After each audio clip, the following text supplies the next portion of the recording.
In this module, we will explore styling the web. Topics include reviewing the HTML concepts discussed in the previous module and a brief overview of CSS, also known as cascading style sheets. In the previous module, we focused on content development and understanding semantic HTML markup. HTML provides the structure of a web page, defining elements such as headings, paragraphs, and links. CSS, or cascading style sheets, enhances this by controlling the visual presentation, including layout, colors, and fonts. Together, they create a cohesive and visually appealing web experience essential for effective responsive web design. Websites are ultimately a collection of HTML pages that are linked together. Web pages are individual HTML documents displaying text, graphics, and dynamic elements. Hyperlinks connect any text or image to online content, creating a seamless navigation experience. When we make a website, all HTML pages, CSS documents, JavaScript files, content, and images are uploaded to a web host, allowing any user to access them. Everything works together.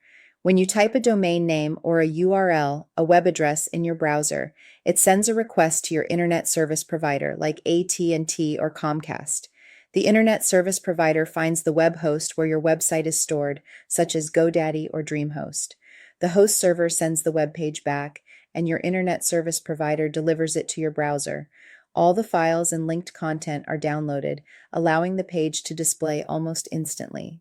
All of this happens so quickly that it's hard to imagine that much information is being processed in split seconds. In addition to the HTML that's downloaded to your browser, linked files such as CSS files are also downloaded. The HTML page is displayed in the browser, and then, as the CSS file is downloaded and applied, the visual styling appears. Style sheets contain formatting rules that dictate how content appears on a web page, and they also separate content from design, allowing for consistent styling across multiple pages and enhancing both aesthetics and accessibility. CSS controls all visual styling, including font changes, type formatting, color application, image backgrounds, borders and weights, positioning of content, and advanced features such as responsive layouts, which allow the web page to display differently on mobile devices versus desktops. Multiple CSS styles can be attached to a web page to create different visual experiences for individual browsers or devices. Style sheets are called cascading because elements that are nested can inherit style rules from a previous style rule. If you're familiar with styles in InDesign, they work in a similar way. For example, a type style can be applied to the entire body of the document. Then later, a selection of text can be overridden by another local style, hence the term cascading. The benefits of CSS are numerous, but the most crucial benefits are accessibility, consistency, and efficiency.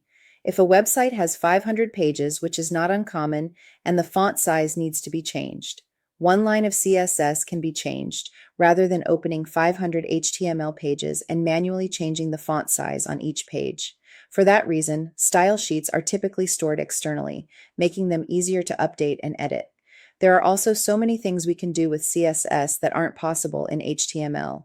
In reviewing the web design process, we start with web planning. Once that step is complete, we create the content, apply the HTML formatting, and then create and attach the CSS documents, as well as any other necessary JavaScript documents. We publish the website files and linked content to the web host, and then it's available to any user who finds the site via a search or by clicking the provided web address. The CSS Zen Garden is an excellent demonstration of the power of CSS. If you look at the HTML code in the example, this is the structure of the page.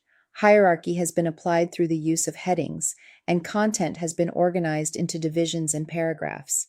The basic HTML structure resembles that of a Microsoft Word document. In the example below, the HTML page has the CSS style sheet applied. This project was an open-source initiative that enabled users to download the HTML and generate their own CSS, incorporating their images to customize the website's appearance. Follow the link to take a look at some examples of the power of CSS. This concept is similar to selecting a theme on a site builder as well. When using Adobe Portfolio, Squarespace, or Shopify, the website design typically starts with theme selection. Each theme has its own style sheet that controls the appearance of the website, but the content areas generally are the same. This allows the designer to switch themes easily without having to regenerate the website content.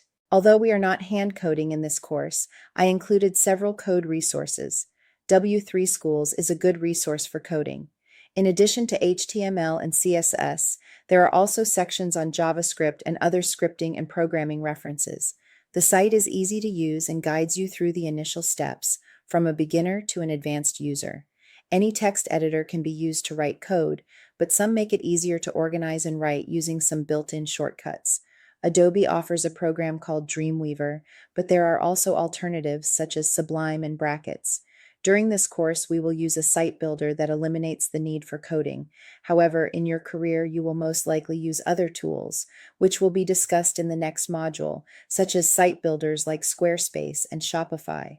Still, in all of those site builders, you can go in and edit the code when you switch over to developer mode to make the site custom for the client.